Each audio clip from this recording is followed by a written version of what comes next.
nombre es Gustavo Zambrano, soy abogado, coordinador del área de académicas e investigaciones del Instituto de Democracia y Derechos Humanos IDEPUC de la Universidad Católica, docente del Departamento de Derecho, dicto el curso de Derecho a los Pueblos Indígenas.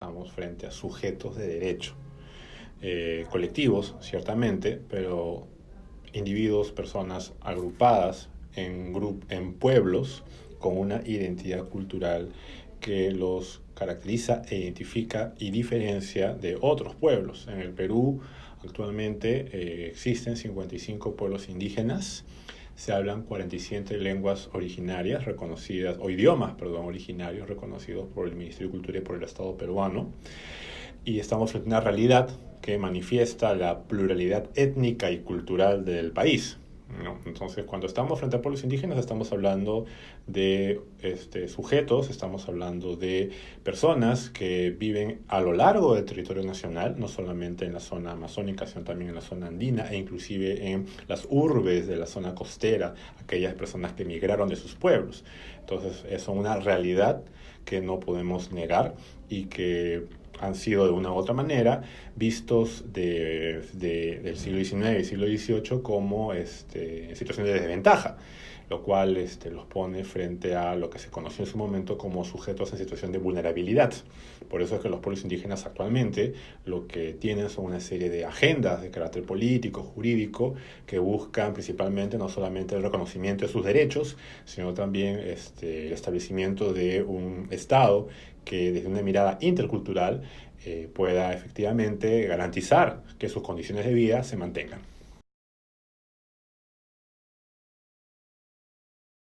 Partamos por que el Estado peruano ha reconocido, ratificado el convenio 169 de la OIT. Entonces, si vamos a hablar respecto a derechos de los pueblos indígenas, partamos de esa norma, ¿no? De esa norma que tiene rango no solamente del Tratado de Derechos Humanos, sino además rango constitucional. En ese sentido, estamos frente a un conjunto de derechos de carácter colectivo que lo que buscan es garantizar la continuidad del pueblo, la continuidad de sus costumbres y sus formas de vida. Además de que el Estado debe ir adecuándose en un proceso de interculturalización, si se puede decir de esa manera, es decir, que vaya modificando ciertas estructuras de carácter monocultural para poder establecer prácticas que efectivamente se conviertan en espacios de diálogo entre pueblos indígenas y Estado.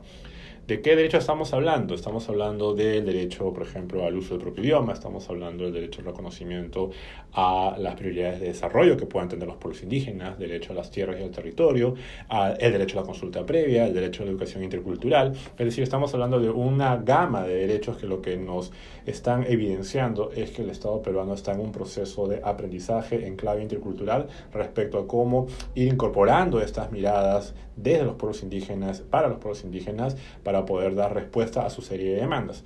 Las demandas y necesidades pueden ser catalogadas de dos tipos, desde mi punto de vista. Las primeras son de carácter histórico.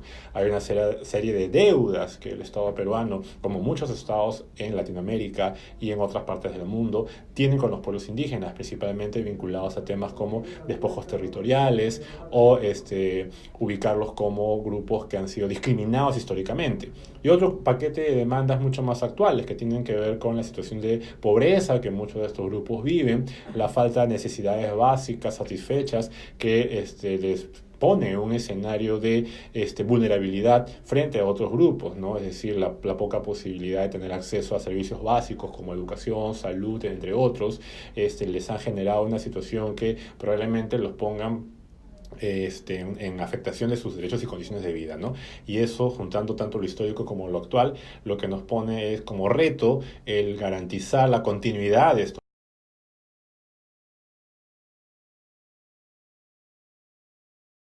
En los últimos años se han venido llevando a cabo una serie de avances en materia de pueblos indígenas desde el aparato público, ¿no? El Estado peruano cuenta con un viceministerio de Interculturalidad, ente rector en materia de pueblos indígenas, que forma parte del Ministerio de Cultura. Entonces, en términos de institucionalidad, se cuenta con un ente con la capacidad al menos de poder decir algo en materia de pueblos indígenas, cosa que antes no existía como en términos de efectividad, en términos de eficiencia, dado que las anteriores entidades encargadas de estos temas no tuvieron la capacidad de dar respuesta adecuada dentro de los marcos legales establecidos. En ese sentido, lo que venimos presenciando es que, si bien es cierto, hay avances, estos avances todavía no han generado o han calado en resolver muchos de los problemas que los pueblos indígenas aún tienen, ¿no? Mencionemos, por ejemplo, los temas vinculados a titulación de tierras, mencionemos aquellos vinculados a falta de acceso a servicios básicos.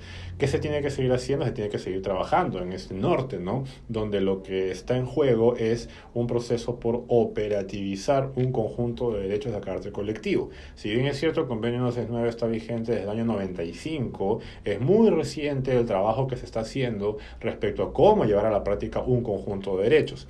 Es verdad que han habido una serie de avances salpicados en los últimos 20 años, ¿no? Se puede hablar, por ejemplo, del reconocimiento de la educación intercultural o de qué forma los pueblos indígenas han formado parte en los procesos de creación de áreas naturales protegidas, en una lógica de la conservación de la biodiversidad, pero lo que no se tiene es una mirada, un norte que aglutine de forma clara qué se quiere en materia de pueblos indígenas hacia el bicentenario. Y creo que esa es una pregunta que traslado a quienes están encargados de estos temas en el Ministerio de Cultura.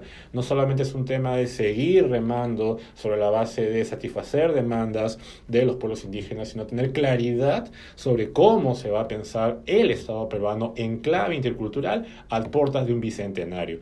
Si ustedes revisan el plan bicentenario, probablemente no va a haber una mirada desde los pueblos indígenas o inclusive en tono intercultural, sino que responde más a lógicas que se han mantenido a través del tiempo y que no necesariamente tienen este componente del cual estoy hablando. Entonces, el trabajo no solamente está en seguir haciendo lo que se está haciendo, lo cual hay que aplaudir, sino también pensarnos como país hacia un bicentenario. Realmente estamos hablando de un país que se entiende como intercultural, que efectivamente tiene una ciudadanía que al menos ha incorporado ese enfoque. Eso es algo que este plan bicentenario debería retomar desde un debate nacional, ¿no? Y no hacerlo solamente desde Lima, sino que es un debate que tiene que hacerse desde las regiones y con las regiones.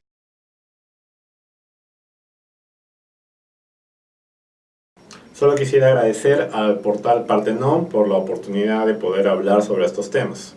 Gracias.